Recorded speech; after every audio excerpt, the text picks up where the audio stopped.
ఎవరైతే కళ్యాణం కోసం కోరుకుంటూ ఉంటారో హనుమంతుల వారికి మనస్ఫూర్తిగా నమస్కరించి ఆ కళ్యాణంలో పాల్గొని స్వామివారికి శరణాగతి చెబుతూ నమస్కరిస్తే వారికి కళ్యాణం కూడా శీఘ్రంగా జరుగుతుందని ఇక్కడ వారు చెబుతున్నారు. విదేశాలకి వెళ్ళాలి అనుకునే వాళ్ళు ఎక్కువగా హనుమంతుల వారిని ప్రార్థిస్తూ ఉంటారు. శంభు అంటూ శరణు వేడితే మన బోలా శంకరుడు చేసే లీలలు అన్నీ ఇన్ని కాదు.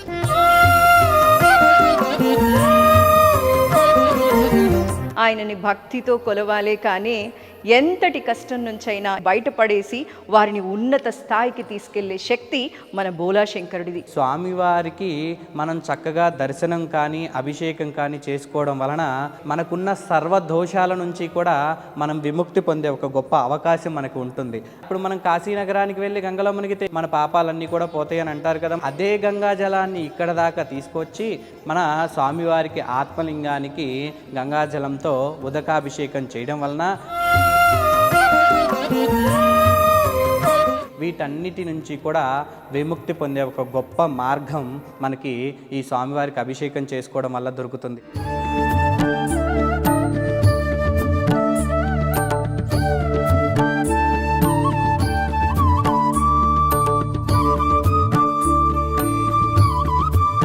అష్టభైరవులు మన చుట్టూ ఉన్న అష్టదిక్కుల్ని పరిపాలించేది కూడా వీళ్ళే అన్నమాట. 33 మంది కోట్ల దేవతల అనుగ్రహాన్ని ప్రసాదించేది కూడా ఈ అష్టభైరవులే. తిరుపతిలో ఎలా అయితే స్వామివారి మొహం కళగా ఉంటుందో ఇక్కడ కూడా అలానే ఉంది.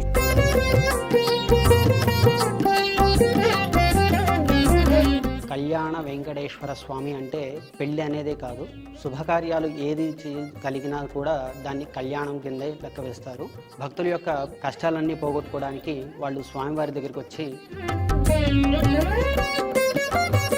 స్వామివారిని సేవించుకొని వాళ్ళ కష్టాలన్నింటినీ కూడా పోగొట్టుకుంటారు. జై శ్రీరామ్. ఐ డ్రీమ్ ప్రేక్షకులకు స్వాగతం.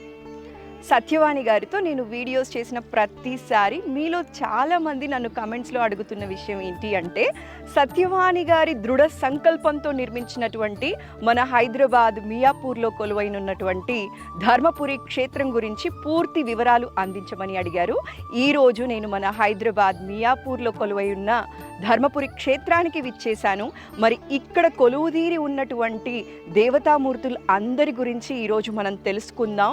వారికి జరిగే పూజా క్రతువుల గురించి, ఇక్కడ కొలువుతీరి ఉన్నటువంటి స్వయంగా వెలిసిన అమ్మవారి వైశిష్ట్యం గురించి, ఇవన్నీ కూడా కంప్లీట్ డీటెయిల్స్ అందించే ప్రయత్నం నేను ఈరోజు చేస్తాను. రండి వెళదాం. ఆ వాయుపుత్రుడైనటువంటి ఆంజనేయ స్వామి రామభక్తులకి కానీ, న్యాయాన్ని మాత్రమే నమ్మి ముందుకు వెళుతున్న వారికి కానీ ఎప్పుడూ తోడుంటారు. వారికి కష్టం వస్తే శరవేగంగా వాయుపుత్రుడు ఆ కష్టాన్ని తొలగిస్తాడు అంటారు.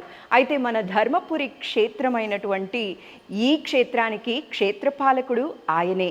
ఆయన్ని దర్శించుకుందాం రండి.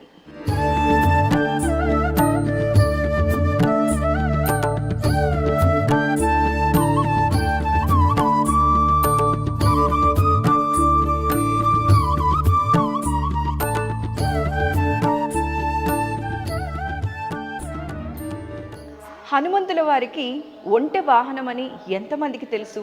చాలా తక్కువ మందికి మాత్రమే తెలుసు. హనుమంతుల వారు సువత్సల అమ్మవారిని కళ్యాణం ఆడటానికి ఒంటె మీద వెళ్ళారు అని కొందరు పెద్దలు చెబుతూ ఉంటారన్నమాట. అయితే ఈ క్షేత్రంలో ఒంటె వాహనాన్ని కూడా మనం చూడొచ్చు. అలాగే ఇక్కడ దేవాలయంలో చూసినట్లయితే ఉత్సవమూర్తులు మీకు కనిపిస్తున్నారు కదా, స్వామివారు, స్వామి పక్కన కొలువు తీరి ఉన్నటువంటి సువత్సల అమ్మవారు, వీరిద్దరినీ కూడా ఒంటె వాహనం పైన ఊరేగించి కళ్యాణాలు కూడా చేస్తూ ఉంటారు. ఎవరైతే కళ్యాణం కోసం కోరుకుంటూ ఉంటారో హనుమంతుల వారికి మనస్ఫూర్తిగా నమస్కరించి ఆ కళ్యాణంలో పాల్గొని స్వామివారికి శరణాగతి చెబుతూ నమస్కరిస్తే వారికి కళ్యాణం కూడా శీఘ్రంగా జరుగుతుందని ఇక్కడ వారు చెబుతున్నారు. అండ్ అలా జరిగిన దాఖలాలు కూడా చాలానే ఉన్నాయి. మరో విషయం ఏంటి అంటే, విదేశాలకి వెళ్ళాలి అనుకునే వాళ్ళు ఎక్కువగా హనుమంతుల వారిని ప్రార్థిస్తూ ఉంటారు. ఎందుకంటే పర్వతాలు దాటిన అతను సముద్రాలు దాటించడం పెద్ద విషయమా? రానున్న హనుమత్ జయంతి రోజున 1,00,000 తమలపాకులతో స్వామివారిని అర్చించి స్వామివారి కృప అందరికీ ప్రసాదించే ప్రయత్నం మన ధర్మపురి క్షేత్రం వ్యవస్థాపకులు చేస్తున్నారు. హనుమత్ జయంతి రోజున సువత్సల సమేత హనుమంతుల వారికి కళ్యాణం కూడా జరుగుతుంది సాయంత్ర వేళలో.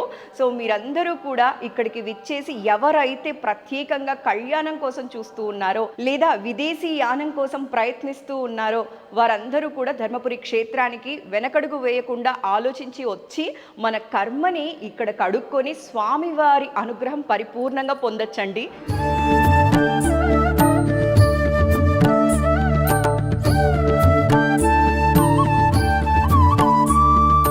ఇందాక నేను చెప్పాను కదండి, హనుమత్ జయంతి రోజున కళ్యాణం కూడా జరుగుతుంది. విదేశీ యానం కోసం ప్రయత్నిస్తున్న వాళ్ళైనా సరే, కళ్యాణానికి ఆటంకాలు ఎదుర్కొంటున్న వాళ్ళైనా సరే రండి అని చెప్పి నాతో వెంటనే పంతులు గారు అన్నారనమాట. అమ్మ ప్రదక్షిణలు చేస్తూ ఉన్నావా, ఓసారి ప్రదక్షిణ చేసి చూడు. యాక్చువల్గా ఈ గోడ మీద ఉన్న బొమ్మలు, ప్రదక్షిణ చేసే వాళ్ళకి కూడా కష్టం కలగకుండా పైన రేకులు ఇవన్నీ వేయించింది కూడా హనుమత్ అనుగ్రహంతో ఎవరైతే విదేశాలకు వెళ్ళారో వాళ్ళే ఇవన్నీ కూడా చేయిస్తూ ఉన్నారమ్మా, అంతటి కృప కలిగిన దేవుడు అని చెప్పారనమాట. అండ్ అలానే ప్రదక్షిణ చేసే విధానం కూడా నాకు చెప్పారనమాట. అది మీతో షేర్ చేసుకుందాం అని చెప్పి మళ్ళీ చెప్తున్నాను నేను. నార్మల్గా మనందరం ప్రదక్షిణలు ఎలా చేస్తాం, స్వామివారి చుట్టూ చేస్తాం కదా. అయితే ప్రదక్షిణ చేసే పద్ధతి ఏంటి అంటే ధ్వజస్తంభం నుంచి మొదలు పెట్టాలట. ధ్వజస్తంభంతో కలిపి ప్రదక్షిణ చేస్తేనే అది ప్రదక్షిణ లెక్క వస్తుంది అని చెప్పి నాకు ఇక్కడ స్వామివారు చెప్పారు. అందుకే నేను కూడా ధ్వజస్తంభంతో కలిపి స్వామివారి ప్రదక్షిణ చేద్దాము అని చెప్పి వచ్చాను. మీరు కూడా ధర్మపురి క్షేత్రానికి వచ్చినప్పుడు ధ్వజస్తంభం నుంచి మొదలుపెట్టి ప్రదక్షిణ పూర్తి చేయండి. అండ్ అలాగే ఎక్కడైనా సరే ప్రదక్షిణ చేసే వాళ్ళందరూ కూడా చేసే విధానం ఇది అని చెప్పి నాకు ఇవాళ స్వామివారు చెప్పారండి.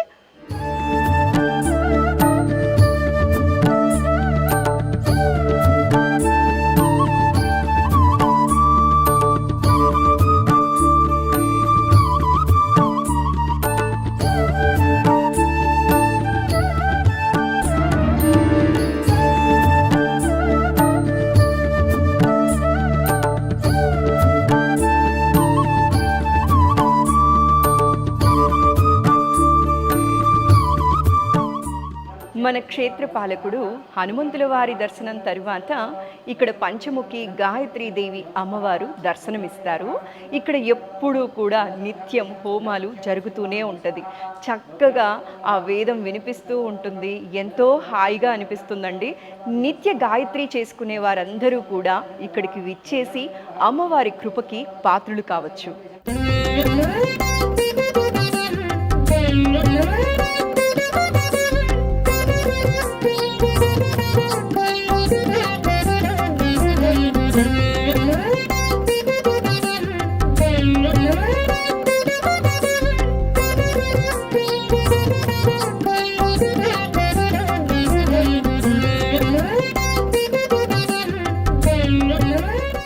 గురుపాదుకా స్తోత్రంలో చెప్పినట్టుగా గురువుని నమ్ముకున్న వారికి తీరని కోరిక, నశించని పాపం, లభించని లాభం అంటూ ఉండదు అని అంటారు.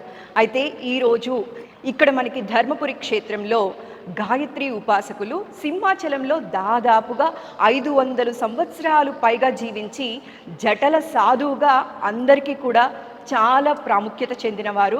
ఈయన దగ్గరికి విచ్చేసి శిష్యరికం పొందిన వారు కూడా బోలెడంత మందే ఉన్నారు. వారే మన విశ్వంబర దాస్ గారు.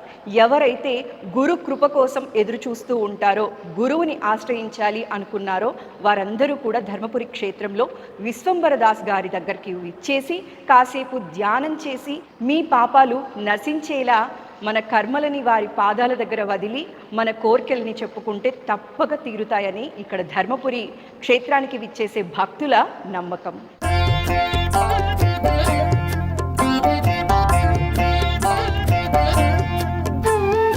సదానింబవృక్షస్య మూలాదివాసాత్ సుధాశ్రావిణం తిక్కం అప్యప్రియంతం తరుం కల్పవృక్షాదికం సాధయంతం నమామీశ్వరం సద్గురుం సాయినాథం. ఆ సచ్చిదానంద స్వరూపుడు సాయినాథుడి దగ్గరికి ఎవరైతే విచ్చేస్తారో భక్తితో ఆర్తితో చేతులు జోడించి ఆయన్ని వేడుకుంటే చాలు, మన పాపాలు ఆయన పాదాల దగ్గర విడిచేసినట్లే లెక్క. ఆయన భక్తులకి కష్టం అనేది రాకుండా కాపాడుతూ ఉంటారు. మన హనుమంతుల వారి దర్శనం తరువాత పక్కనే ఉన్నటువంటి సాయినాథుడి దర్శనానికి విచ్చేసాం. మీరందరూ కూడా ధర్మపురి క్షేత్రానికి విచ్చేసిన తరువాత హనుమంతుల వారి దర్శనం, ఆ తరువాత గాయత్రి అమ్మవారిని దర్శించుకొని మన జటల మహర్షి దర్శనానంతరం పక్కనే ఉన్నటువంటి సాయినాథుని దర్శనానికి విచ్చేయచ్చు. ఇక్కడ మనం చూసినట్లయితే హారతులు కానీ, క్రతువులు కానీ, పూజా విధి విధానాలు కానీ ప్రతిదీ కూడా భక్తి శ్రద్ధలతో అనునిత్యం నిర్వహిస్తూనే ఉంటారు. ఇక్కడ హోమగుండం కూడా ఉందన్నమాట. మామూలుగా మనం ఎలాగైతే స్వామివారిని దర్శించుకున్న తరువాత ఇక్కడ ధ్వనిలో కొబ్బరికాయలు ఇలాంటివి వేసి వారి పాపాల్ని హరించమని స్వామివారిని భక్తులందరూ కూడా భక్తి శ్రద్ధలతో వేడుకుంటారు.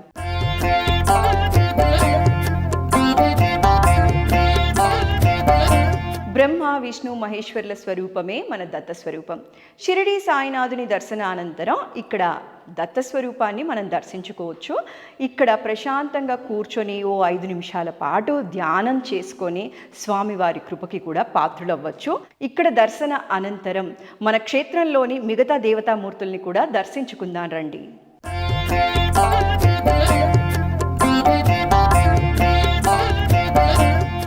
దత్తాత్రేయుల వారి దర్శనానంతరం పక్కనే ఉన్నటువంటి నాంపల్లి బాబావారి దర్శనం మనం చేసుకోవచ్చు.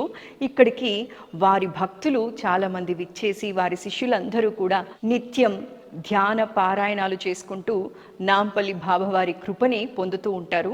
మరి ఇప్పుడు మనం నాంపల్లి బాబావారి దర్శనం తరువాత క్షేత్రంలోకి వెళ్దాం. అక్కడ సిద్ధి బుద్ధి సమేత వినాయకుణ్ణి, వల్లి దేవసేన సమేత సుబ్రహ్మణ్యేశ్వర స్వామిని, అమ్మవారిని అందరినీ కూడా దర్శించి వారి కృపకి పాత్రలవుదాం. నాతో పాటు మీరు రండి.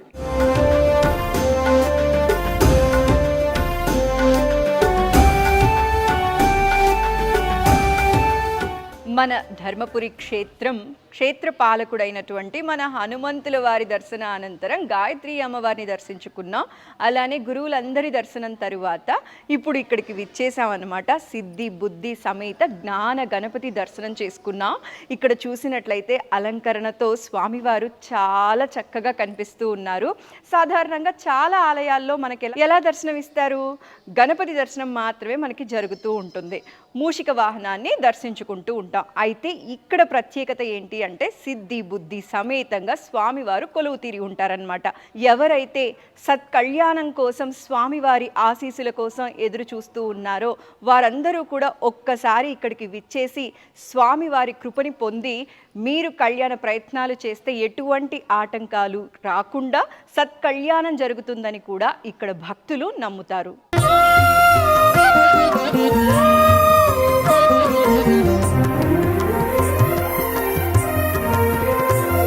ధర్మపురి క్షేత్రంలో మనకి ఇక్కడ ముందుగా శివ కుటుంబం మొత్తం దర్శనం ఇస్తారండి. వినాయకుడు ఒకవైపు సిద్ధి బుద్ధి సమేత కొలువై ఉంటే ఇంకోవైపు వల్లి దేవసేన సమేత సుబ్రహ్మణ్యేశ్వర స్వామివారు కూడా కొలువు తీరి ఉన్నారు. అలాగే అయ్యప్ప స్వామివారు కూడా ఉన్నారు. వీరిద్దరి మధ్య అంటే వినాయకుడికి సుబ్రహ్మణ్యేశ్వర స్వామికి మధ్యన దుర్గా మల్లేశ్వరుడు ఉన్నారు. ఎదురుగా బసవుడు కూడా ఉన్నారనమాట. అయితే చక్కగా స్వామివారిని దర్శించుకొని ఇక్కడ కోరిన కోర్కెలు మొత్తం కూడా వారు స్వామివారితో చెప్పుకొని భక్తులందరూ కూడా స్వామి కృపకి పాత్రలవుతూ ఉంటారు. మరి స్వామివారిని చూస్తున్నారు కదా, చక్కగా ఎంత బాగున్నారో, చందనంతో అలంకరించి ఉన్నారు స్వామివారిని. లింగ స్వరూపమైనటువంటి స్వామివారి కృప మనందరి మీద కూడా ఉండాలని మనస్ఫూర్తిగా కోరుకుంటూ మరి ఇక్కడే పక్కనున్నటువంటి వల్లి దేవసేన సమేత సుబ్రహ్మణ్యేశ్వర స్వామివారిని కూడా దర్శించుకుందాం రండి.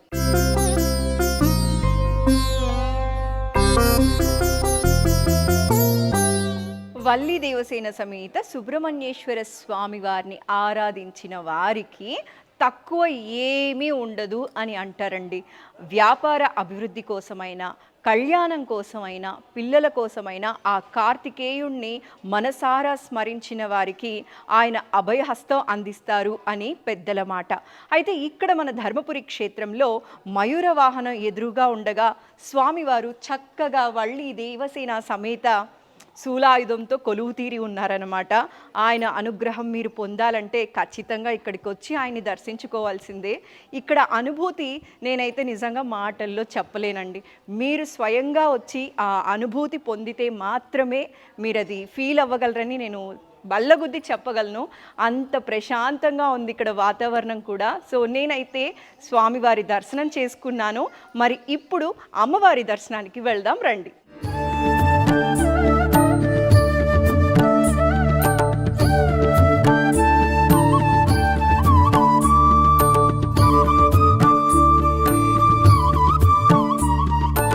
సర్వమంగళ మాంగళ్యే శివే సర్వార్థ సాధికే శరణ్యే త్రయంబకే దేవి నారాయణి నమోస్తుతే.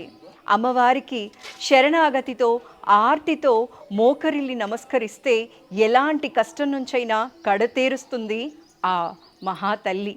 ఆవిడే మన విజయ దుర్గాదేవి. ఈ ధర్మపురి క్షేత్రంలో విజయాల కోసం ఎవరైతే తహతహలాడిపోతూ ఉంటారో, ఎవరైతే ఎదురు చూస్తూ ఉంటారో అలాంటి వాళ్ళందరూ కూడా ఇక్కడికి విచ్చేసి సింహవాహినిగా దర్శనమిస్తున్నటువంటి విజయ దుర్గాదేవిని కొలుచుకొని వారికి తోచిన ప్రసాదాన్ని అమ్మవారికి సమర్పించి కుంకుమ అర్చన చేయించుకొని అమ్మవారి కృపకి పాత్రలవుతూ ఉంటారు. కష్టంలో ఉన్నాం అనిపించిన ప్రతి ఒక్కళ్ళు కూడా ఇక్కడికి విచ్చేసి అమ్మవారి ముందు 2 నిమిషాలు కూర్చొని ఆర్తితో అమ్మవారిని వేడుకొని వారి కష్టం నుంచి బయటపడిన భక్తులు ఎందరో. ఇప్పుడు మనం మూలస్థానానికి వెళ్దాం. అక్కడ దీప రూపంలో కొలువైనటువంటి అమ్మవారిని దర్శించుకొని వారి గురించి మాట్లాడదాం. అసలు నేను ఇంట్రొడక్షన్ స్టార్ట్ చేసినప్పుడు ధర్మపురి క్షేత్రం గురించి, స్థల పురాణం గురించి అసలు నేను ఏం మాట్లాడలేదు. టెంపుల్కి వచ్చిన ఆనందంలో అలా అందరినీ దర్శనం చేసుకుంటూ వచ్చేస్తూ ఉన్నాను. అయితే ఇప్పుడు మనం మాట్లాడి తీరవలసిందే. ఇక్కడ కనిపిస్తున్నారు కదా మూలస్థానమ్మ, జ్యోతి రూపంలో ఇక్కడ అమ్మ మనకి దర్శనం ఇస్తారు. అమ్మవారు ఒకప్పుడు ఇదంతా కూడా పొలాలు ఉండేవట. ఈ పొలాలకి పనులు చేయటానికి వచ్చిన వాళ్ళందరూ కూడా పిల్లల్ని ఉయ్యాల్లో వేసి వీళ్ళ పాటికి వీళ్ళు పనులు చేసుకునే వాళ్ళట. కానీ వీళ్ళ పనులన్నీ అయిన తరువాత ఇక్కడికి వచ్చి చూస్తే పిల్లలు మాత్రం మాత్రం ఏడవకుండా కిలకిలా నవ్వుతూ ఉండేవాళ్ళట. చూస్తే వారి నోటి మీద పాలు కనిపించేవట. అసలు ఎవరిస్తున్నారు పాలు అని గమనించిన తరువాత అందరికీ అర్థమైన విషయం ఏంటి అంటే ఇక్కడ అమ్మవారు కొలువు తీరి ఉన్నారు అని చెప్పి అప్పటి నుంచి ఇప్పటి వరకు అమ్మవారికి ప్రత్యేక పూజలు జరుగుతూనే ఉన్నాయి. నిత్యం ఆ దీపం అలానే ఉంటుందండి. దీప రూపంలో అమ్మవారు దర్శనమిస్తున్నారు. పిల్లలు లేని వాళ్ళందరూ కూడా ఇక్కడికి విచ్చేసి అమ్మవారి ముందు దీపాన్ని సమర్పించి కోరుకున్నట్లయితే వాళ్ళకి సత్సంతానాన్ని అమ్మవారు ప్రసాదిస్తారని ఇక్కడ భక్తుల విశ్వాసం. ఇక్కడ మనకి 5 పడగల రూపంలో నాగేంద్రుడు దర్శనమిస్తున్నారు కదా. ఈ గుడి కట్టిన తరువాత ఒకరోజు పడగ విప్పి నాగేంద్రుడు అలా చుట్టుకొని చాలాసేపు కూర్చున్నారట. అప్పుడు సత్యవాణి గారు ఇక్కడ నమస్కరించుకొని నేను ఇలానే ఒక ప్రతిమని ప్రతిష్ఠించాలి అని సంకల్పించి ఇక్కడ ప్రతిష్ఠించారు. నాగేంద్రుడు స్వయంగా ఇక్కడ కొలువు తీరి ఉంటారు. నాగదోషాలు అని చెప్తూ ఉంటారు కదా, అలాంటిది ఏదైనా ఉంది అని మీకు అనిపిస్తే ఇక్కడికి వచ్చి నాగేంద్రుడికి మనసారా నమస్కరించుకోవచ్చండి. నాగేంద్రుడిని దర్శించుకున్నాం కదా, అలానే పక్కనే రావి చెట్టు కూడా ఉంది. ఈ రావి చెట్టుకు ఉయ్యాళ్ళు కూడా కడుతూ ఉంటారు. పిల్లలు కావాలి అనుకునే వాళ్ళందరూ కూడా ఉయ్యాలు కట్టి రావి చెట్టుకు ప్రదక్షిణలు కూడా చేస్తూ ఉంటారు. ఇప్పుడు ఇక్కడ మనకి అయ్యప్ప స్వామి కూడా ఉన్నారు. ఆయన్ని కూడా దర్శించుకుందాం రండి.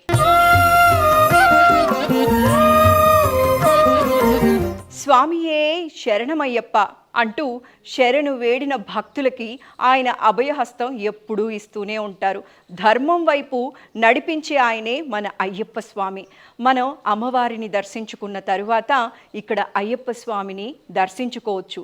చక్కగా మీరు అయ్యప్ప స్వామిని దర్శించుకొని 10 నిమిషాల పాటు ఇక్కడ కూర్చొని స్వామివారి అనుగ్రహం పొంది మన కష్టాలన్నీ కూడా ఆయన మీద వదిలేసి వెళ్ళిపోవచ్చండి. సంతోషంగా ఆయన మన కష్టాలన్నీ తీర్చేస్తారు అని చెప్పడంలో ఎటువంటి అతిశయోక్తి లేదు.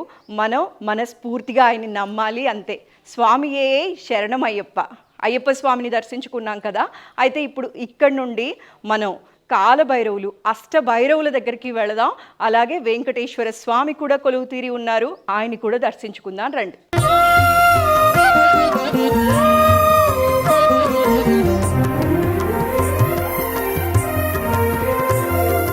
శంభో శంకర.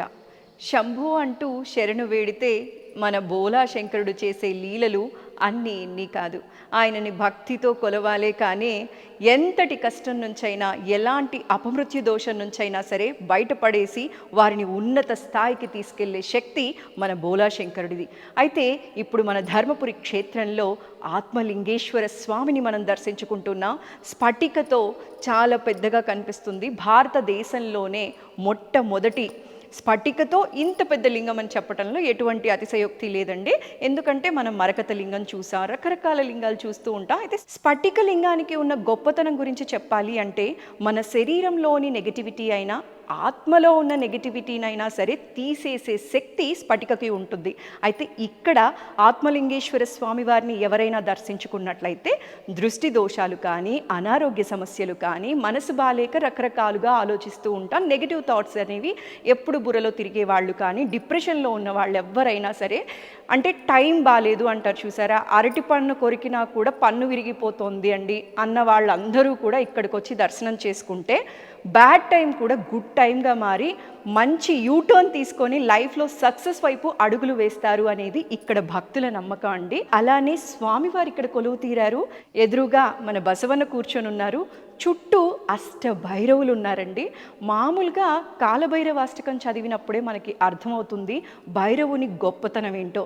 అలాంటిది అష్ట భైరవులు కొలువు తీరి ఉన్నటువంటి ఈ క్షేత్రానికి విచ్చేసి వారి అనుగ్రహం పొందితే ఒక మనిషి జీవితం ఎంత చక్కగా ఉంటుందో ఒక్కసారి ఊహించుకోండి. కాలభైరవుడి అనుగ్రహం కోరిన వారైనా సరే, ఈశ్వరుడి అనుగ్రహం కోసం ఎదురు చూసే ఎవ్వరైనా సరే ఇక్కడికి విచ్చేసి స్వామివారి కృపని పొందుతూ ఉంటారు.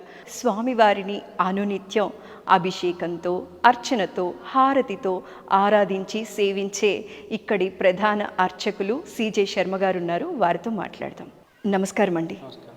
సరే, ఇక్కడ మన ఆత్మలింగేశ్వర స్వామికి అలానే అష్ట భైరవులకి ఉన్న విశిష్టత గురించి, ఇక్కడ అనునిత్యం జరిగే పూజా విధి విధానాల గురించి చెప్తారా అండి మా ప్రేక్షకుల కోసం ఇవాళ? శ్రీ గురుభ్యో నమః. శ్రీ మహాగణాధిపతి దేవతాభ్యో నమః. అందరికీ నమస్కారం. చూస్తున్న భక్తమాశయులందరికీ కూడా నమస్కారం. అలాగే మనకి ఇక్కడ అష్టభైరవ సహిత జ్యోతిర్మయి ఆత్మలింగేశ్వర స్వామివారు కొలువు తీరై ఉన్నారు. మన మేడం గారు, భారతీయం సత్యవాణి మేడం గారు, మీ అందరికీ ఆమె అందరికీ తెలుసు. మన ఆలయంలో ధర్మపురి క్షేత్రం, మియాపూర్, మదీనాగూడలో ధర్మపురి క్షేత్రం అనేది ఉంది. ఈ ఆలయంలో మేడం గారు మన కంచి పరమాచార్యుల దగ్గర నుంచి, కంచి కామకోటి పీఠాధిపతుల దగ్గర నుంచి మన స్వామివారిని తీసుకొచ్చారు. అలాగే ఆత్మలింగాన్ని తీసుకొచ్చి స్ఫటికతో చేసిన ఆత్మలింగంగా ప్రతిష్ఠ చేయడం జరిగింది. మనకి ఇక్కడ ఎక్కడా కూడా అష్టభైరవులు అనేది మన ఇండియాలో చాలా తక్కువగా ఉంటారు, చాలా అరుదుగా మనకి కనిపిస్తూ ఉంటారు. ఎక్కడ చూసినా మనకి ఎప్పుడూ కూడా కాలభైరవుడు కనిపిస్తూ ఉంటారు. కాకపోతే ఇక్కడ ఏంటయ్యా అంటే అష్టభైరవులు అంటే కాలభైరవుడి రూపాలు, కాలభైరవ రూపాలు ఎవరైతే ఉన్నారో ఈ అష్టభైరవులు అందరూ కూడా కొలువు తీరి ఉన్నారు. వీళ్ళందరూ కూడా మనకి చక్కగా దర్శనం అవుతూ ఉంటారు. వీళ్ళందరికీ కూడా అధిపతి కాలభైరవుడు కాబట్టి వీళ్ళంతా కూడా శివుడి అంశము నుంచి వచ్చారు. చక్కగా వీళ్ళందరినీ మనం ఇక్కడ దర్శనం చేసుకోవచ్చు. ఇక్కడ చూడండి, మీరు చూసుకుంటే అష్టభైరవ సహిత జ్యోతిర్మయి ఆత్మలింగేశ్వరుడు స్వామివారు అష్టభైరవుల సహిత జ్యోతిర్మయి అంటే వారాహి అమ్మవారు స్వామివారి నుదుటి మీద జ్యోతి రూపంలో కొలువై ఉంటారు. కాబట్టి చక్కగా అష్టభైరవులు చుట్టూ ఉంటారు. అష్టభైరవ సహిత జ్యోతిర్మయి స్వామివారి నుదుటి మీద ఆ వారాహి అమ్మవారు జ్యోతి రూపంలో కొలువై ఉంటారు. కాబట్టి జ్యోతిర్మయి ఆత్మలింగేశ్వరుడు. ఇప్పుడు అర్థమైంది అనుకుంటాను ఆ పేరు ఎలా వచ్చిందనేది. చుట్టూ కూడా అష్టభైరవులు ఉంటారు. అష్టభైరవ సహిత జ్యోతిర్మయి ఆత్మలింగేశ్వరుడు. అయితే స్వామివారికి మనం చక్కగా దర్శనం కానీ అభిషేకం కానీ చేసుకోవడం వలన మనకి ఎన్నో ప్రయోజనాలు కలుగుతూ ఉంటాయి. ఇప్పుడు మనం చూస్తూ ఉంటాం, దేవాలయాలకు రాగానే ఎన్నో కష్టాలున్నా, ఎన్నో బాధలున్నా, ఎన్నో ఇబ్బందులున్నా మన మనశ్శాంతే లేకపోవడం వలన కూడా అంటే ఎన్ని పనులు చేసినా ఆటంకాలు చికాకులు మనం ఇప్పుడు పడే కష్టాలు బాధలు ఇబ్బందులు మనశ్శాంతి లేకపోవటాలు ఏ పని మొదలుపెట్టినా ఆటంకు చికాకాలు ఇలా ఎదురవుతూ ఉంటాయి. అలా వీటన్నిటి నుంచి మనం విముక్తి పొందే ఒక గొప్ప అవకాశం స్వామివారికి అభిషేకం చేసుకోవడం వలన, అలాగే మనకున్న సర్వ దోషాల నుంచి కూడా మనం విముక్తి పొందే ఒక గొప్ప అవకాశం మనకు ఉంటుంది. అలాగే మనకి సర్వ పాపాల నుంచి కూడా విముక్తి పొందే ఒక గొప్ప అవకాశం ఉంటుంది. ఇదంతా కూడా ఎలా జరుగుతుందయ్యా అంటే మనకి స్వామివారికి ప్రతినిత్యము కూడా కాశీ గంగాజలంతో మాత్రమే అభిషేకం చేయబడుతుంది. మనకి అలా ఇప్పుడు మనం కాశీ నగరానికి వెళ్ళి గంగలో మునిగితే ఏమవుతాయి అంటారు, మన పాపాలన్నీ కూడా పోతాయి అని అంటారు కదా మన పెద్దలు కానివ్వండి, అలా అందరూ చెప్తూ ఉంటారు కదా మన పాపాలు పోతాయని. అలాగే అదే గంగాజలాన్ని ఇక్కడ దాకా తీసుకొచ్చి మన స్వామివారికి ఆత్మలింగానికి గంగాజలంతో ఉదకాభిషేకం చేయడం వలన మనకున్న సర్వ దోషాలు సర్వ పాపాలు అలాగే ఇప్పుడు పడుతున్నటువంటి అనేక రకమైన ప్రాబ్లమ్స్ కానివ్వండి, నెగిటివ్ ఎనర్జీ కానివ్వండి, దుష్ట దోషాలు కానివ్వండి, వీటన్నిటి నుంచి కూడా విముక్తి పొందే ఒక గొప్ప మార్గం మనకి ఈ స్వామివారికి అభిషేకం చేసుకోవడం వల్ల దొరుకుతుంది. అలాగే శరీరానికి సంబంధించే కాదు, ఆత్మని సైతం శుద్ధి చేసుకోగలిగే ఒక గొప్ప అవకాశాన్ని మనకి ఇక్కడ లభిస్తుంది. అలాగే మనకి చూసుకుంటే మనకి ఇండియాలో ఎక్కడా కూడా ఇంత పెద్ద స్ఫటికతో చేసిన ఆత్మలింగేశ్వరుడు లేరు, ఇంత పెద్ద ఆత్మలింగం కూడా లేరు. చాలా రేర్గా మనకి కనిపిస్తూ ఉంటారు. అలాగే మన ఇంత పెద్ద స్ఫటికతో మనం చూసుకున్నా కానీ చక్కగా స్వామివారు మనకి చాలా అరుదుగా కనిపిస్తూ ఉంటారు. నేను ఒకటే చెప్తానండి, భగవంతుడి పట్ల ప్రేమ, భక్తి, నమ్మకం, ధ్యాస, దృష్టి ఇవి 5 కలిగి ఉండి చక్కగా మీరు భగవంతుని నమ్మగలిగితే మీకున్న ప్రాబ్లమ్స్ అన్నీ కూడా వాటన్నిటి నుంచి కూడా బయటపడ ఒక గొప్ప మార్గం.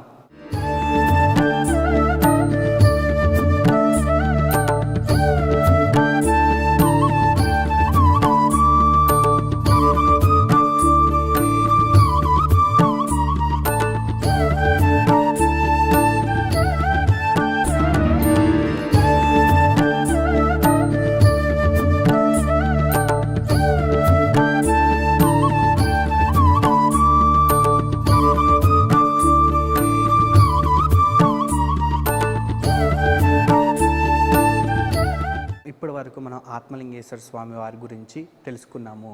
అలాగే మనకిప్పుడు అష్టభైరవుల గురించి కూడా మనం తెలుసుకుందాం. ఈ అష్టభైరవులు మన చుట్టూ ఉన్న అష్టదిక్కుల్ని పరిపాలించేది కూడా వీళ్ళే అన్నమాట.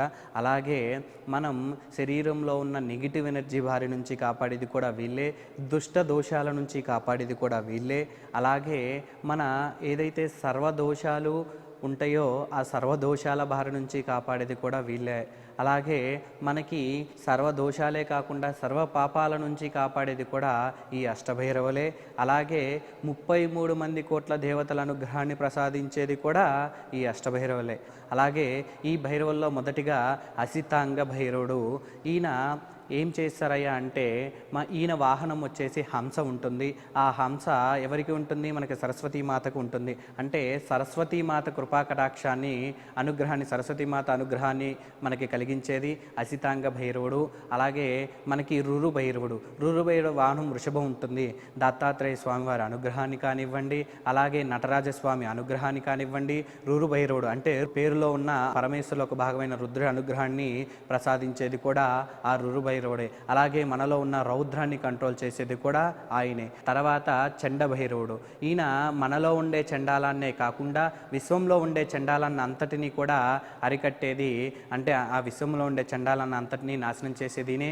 సుబ్రహ్మణ్య స్వామి అనుగ్రహాన్ని ప్రసాదించేది కూడా ఈయనే అనమాట. మనం అందరం కూడా సుబ్రహ్మణ్య స్వామి అనుగ్రహం కావాలంటే చక్కగా ఆయన దగ్గరికి వెళ్తూ ఉంటాము. ఆ సుబ్రహ్మణ్య స్వామికి పూజలు చేసుకుంటాం. చక్కగా మొదటిగా ఈయన దగ్గరకు వచ్చి మనం పూజ చేసినట్లయితే సుబ్రహ్మణ్య స్వామి అనుగ్రహాన్ని కూడా ఈయన ప్రసాదించగలుగుతారు. అలాగే మన సర్వదోషాల నుంచి కాపాడేది కూడా ఈయనే. తర్వాత చూసుకుంటే క్రోధ భైరవుడు. క్రోధ భైరవుడు వాహనం వచ్చేసి గరుత్మంతుడు ఉంటాడు. అంటే విష్ణుమూర్తి స్వరూపంలో ఉన్న భగవంతుల అనుగ్రహాన్ని ప్రసాదించేది ఈయనే.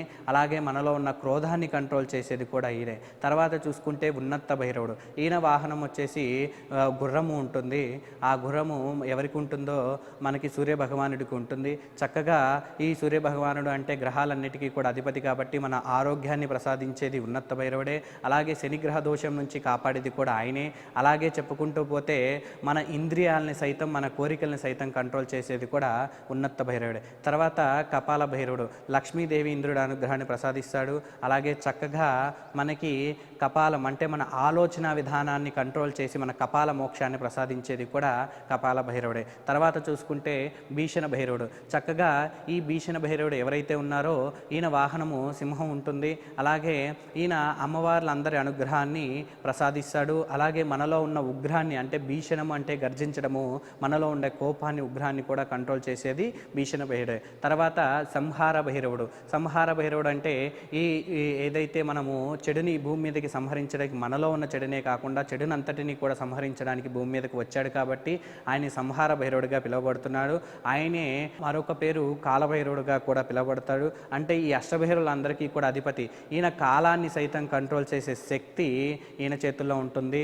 అలాగే మన పాపాలను సైతం విముక్తి పొందించే ఒక అవకాశం కూడా ఈయన దగ్గర నుంచే మనకు లభిస్తుంది. అంటే మన పాపాలను సైతం పోగొట్టే ఒక గొప్ప ఇది అనేది స్వామివారి అనుగ్రహం కిందగా మనం పొందినట్లయితే, ఎవరైతే ఈ కాలభైరవుడి అనుగ్రహం మనం పొందుతామో మనం సర్వ పాపాల నుంచి విముక్తి పొందుతాము. మన ఆత్మలింగేశ్వర స్వామిని దర్శించుకున్న తర్వాత పక్కనే ఉన్నటువంటి పద్మావతి అమ్మ ఆలయం దగ్గరకు వచ్చాను.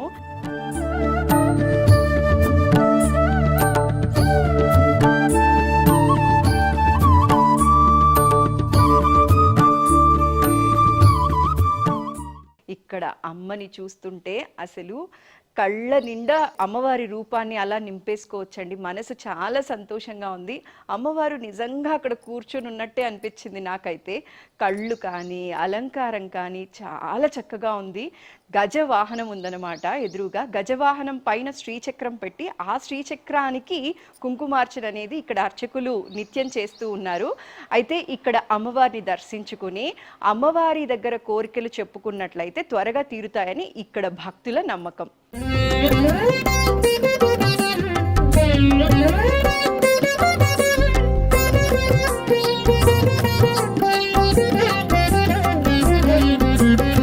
పద్మావతి అమ్మవారిని దర్శించుకున్న తర్వాత కళ్యాణ వెంకటేశ్వర స్వామి దగ్గరికి విచ్చేసాము. ఇక్కడ ఎదురుగా గరుత్మంతుల వారు ఉన్నారు. ఆయన్ని దర్శించుకొని స్వామివారిని చూసినట్లయితే అబ్బా, తిరుపతిలో ఎలా అయితే స్వామివారి మొహం కళగా ఉంటుందో ఇక్కడ కూడా అలానే ఉంది. స్వామివారి మోము పైన ఉన్న చిరునవ్వు చూస్తే చాలండి, ఎంత టెన్షన్ ఉన్నా ఇట్టే పోతుంది. నాకైతే చాలా బాగా నచ్చింది. అసలు స్వామివారిని అలా చూస్తూ ఎంతసేపు అయినా ఉండిపోవచ్చు, అంత చక్కగా ఉన్నారు. ఇక్కడ ఉన్నటువంటి ఈ మూర్తి యొక్క విశిష్టత ఏంటో కూడా ఇప్పుడు తెలుసుకుందాం. నమస్కారం అండి. శర్మ గారు, స్వామివారిని చూస్తే చాలా కళ కనిపిస్తుందండి, అట్లే ఉట్టి పడుతుందన్నమాట. స్వయంగా స్వామివారు అక్కడ నుంచొని ఉన్న ఫీలింగే ఉందండి. చూసిన తక్షణం నాకు అదే అనిపించింది. అయితే శర్మ గారు, ఇక్కడికి విచ్చేసినటువంటి భక్తులు నిత్యం స్వామివారికి ఏ ఏ కైంకర్యాలు అనేటివి ఇస్తూ ఉంటారు, ఇక్కడ నిత్య పూజలు ఎలా జరుగుతూ ఉంటాయి, ఈ మూర్తికి ఉన్న విశిష్టత గురించి ఇవాళ మా ప్రేక్షకులకి చెప్తారా అండి? ఓం శ్రీ గురుభ్యో నమః. ఓం శ్రీ మహాసరస్వత్యే నమః. ఓం శ్రీ మహాదేవతాభ్యాం నమః. ఓం శ్రీ మేధా దక్షిణామూర్తి గురుదేవతాభ్యాం నమః. భక్తులందరికీ కూడా నమస్కారం అండి. ఇక్కడ శ్రీ కళ్యాణ వెంకటేశ్వర స్వామి వారు ఉన్నారు. కళ్యాణ వెంకటేశ్వర స్వామి అంటే, కళ్యాణం అంటే ప్రధానంగా చెప్పవలసింది పెళ్ళి అనేదే కాదు, శుభకార్యాలు ఏది కలిగినా కూడా దాన్ని కళ్యాణం కిందే లెక్క వేస్తారు. అందుకోసం అని చెప్పేసి ఇక్కడ వచ్చేసి కళ్యాణ వెంకటేశ్వర స్వామి అని చెప్పడం జరిగింది. స్వామివారి దగ్గర మనము ఏది కావాలని కోరుకున్నా సరే భక్తుల యొక్క కోరికలను వెంటనే నెరవేరుస్తారు. కాబట్టి స్వామివారికి కళ్యాణ వెంకటేశ్వర స్వామి అని పేరు పెట్టడం జరిగింది. స్వామివారికి ప్రతిరోజు కూడా ఉదయం సుప్రభాత సేవ నుంచి నిత్య కైంకర్యాలన్నీ కూడా జరుగుతాయండి. ప్రతి శ్రవణ నక్షత్రం రోజుకు స్వామివారికి విశేషమైన అభిషేకం జరుగుతుంది. ప్రతి ఏకాదశి రోజు కూడా స్వామివారికి మాస కళ్యాణోత్సవం జరుగుతూ ఉంటాయండి. స్వామివారికి ప్రతిరోజు కూడా నిత్య కైంకర్యాలు చేయడం జరుగుతుంది. భక్తుల యొక్క కష్టాలన్నీ పోగొట్టుకోవడానికి వాళ్ళు స్వామివారి దగ్గరికి వచ్చి అష్టోత్తరాలు సహస్రనామార్చనలతో స్వామివారిని సేవించుకొని వాళ్ళ కష్టాలన్నింటినీ కూడా పోగొట్టుకుంటారు. నిత్య కళ్యాణం పచ్చతోరణంలా తిరుమల ఎప్పుడు వెలుగొందుతూ ఉంటుంది. అయితే ఇక్కడ ఈ క్షేత్రం తిరుమలకి ఏమాత్రం తీసిపోవట్లేదండి. స్వామివారు అక్కడ ఎలా ఉన్నారో ఇక్కడ కూడా నాకు అలానే కనిపిస్తున్నారు. చాలా ముద్దుగా, చాలా కలగా. నాకైతే మాత్రం వెంకటేశ్వర స్వామి అంటే నాకు నార్మల్గానే చాలా ఇష్టం. ఇంకా ఇక్కడ స్వామివారిని చూస్తూ ఉంటాను. సో హైదరాబాద్లో ఉండి ఎవరైతే తిరుమలకి వెళ్ళలేని వాళ్ళు అయి ఉండొచ్చు, లేకపోతే బిజీ లైఫ్లో కుదరని వాళ్ళందరూ కూడా ఒక వీకెండ్ చూసుకొని ఇక్కడికి విచ్చేసి స్వామివారికి నమస్కరించుకొని మీరు వెళ్ళొచ్చండి. మీకు అందరికీ కూడా బాగా నచ్చుతుంది. ఒకరోజు చూసుకొని వచ్చి స్వామివారి కృపకి పాత్రలు అవుతారని అనుకుంటున్నాను. మరి ఇంకా చాలా ఉన్నాయి చూడాల్సినవి, అవి కూడా చూద్దాం రండి. కళ్యాణ వెంకటేశ్వర స్వామిని దర్శించుకున్న తరువాత మళ్ళీ నేనైతే కిందకు వచ్చాను. ఇక్కడ వేదవ్యాస మహర్షి ఉన్నారు అండ్ అలానే సరస్వతీదేవి కొలువై ఉన్నారు. ఇక్కడ అక్షరాభ్యాసం ఎక్కువగా జరుగుతూ ఉంటుంది. కృష్ణుల వారు కూడా ఉన్నారు. అయితే వీరందరినీ కూడా దర్శించుకొని వారి కృపకి కూడా పాత్రలవుదాం రండి.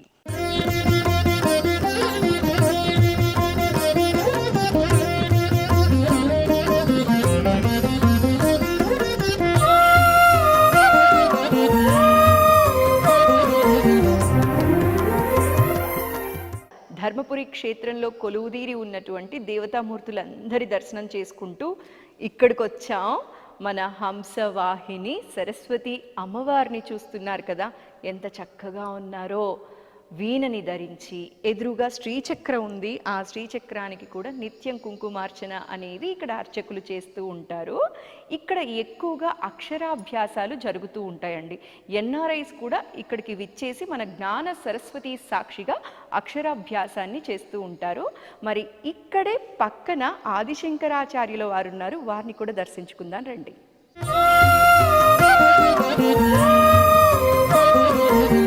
మన జగద్గురువు ఆదిశంకరాచార్యుల వారిని చూస్తున్నారు కదా, చాలా చక్కగా ఉన్నారు.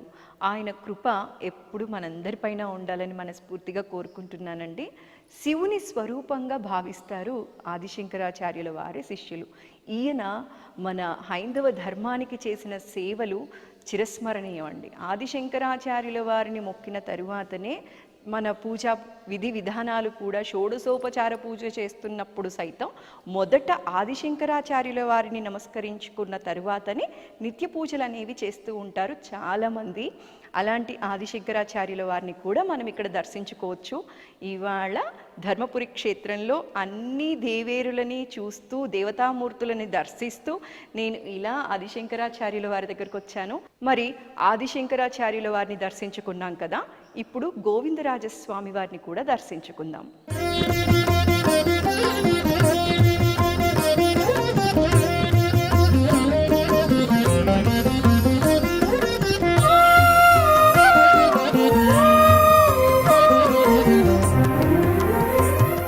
తిరుపతిలో మనకి గోవిందరాజస్వామి వారు ఎలా అయితే దర్శనమిస్తారో ఇక్కడ మూర్తిని చూస్తే కూడా అలానే ఉన్నారు.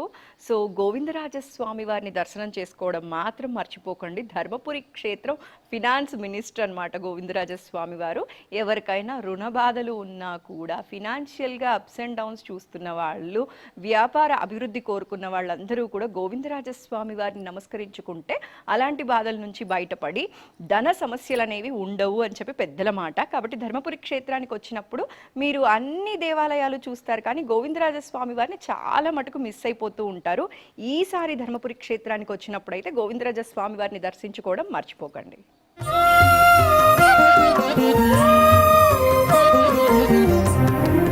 కాసిన్ని నీళ్లు పోస్తే చాలు ఖుషి అయిపోతారు మన శివుడు గారు.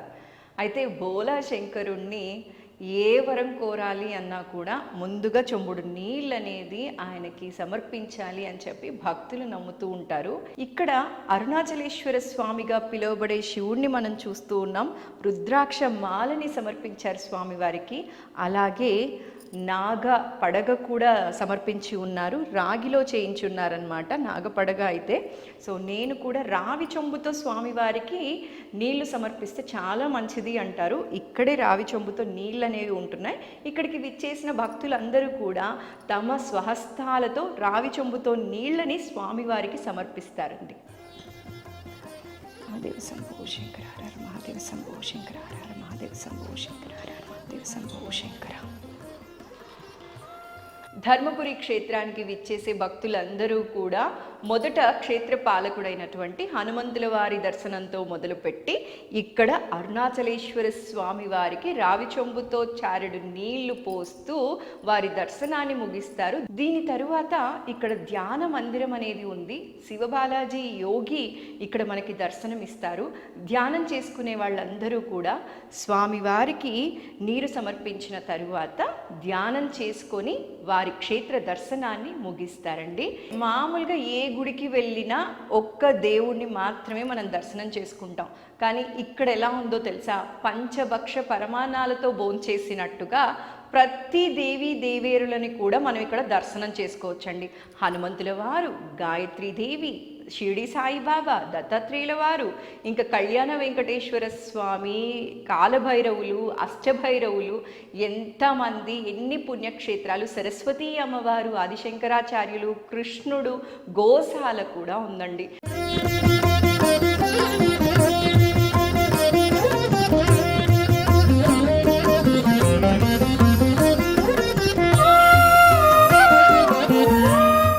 కాబట్టి ప్రతి వీకెండ్ మీరు ఏదోలాగా టైం స్పెండ్ చేయకుండా ఇలాంటి దేవాలయాలకి కనుక వస్తూ ఉంటే మన సనాతన ధర్మాన్ని మనం కాపాడుకున్న వాళ్ళం అవుతాం. సో కష్టకాలంలో స్వామివారి అనుగ్రహానికి పాత్రులు కావాలి అని కోరుకునే వాళ్ళు ఎవ్వరైనా సరే ఒకసారి ధర్మపురి క్షేత్రంలో అడుగుపెట్టి మీ ధర్మబద్ధమైన కోరికని స్వామివారి ముందు సమర్పించండి. ఖచ్చితంగా ఆ కోరిక నెరవేరుతుంది. స్వామివారి కృప మనందరిపైన ఉండాలని మనస్ఫూర్తిగా కోరుకుంటూ నమస్కారం. జై శ్రీరామ్.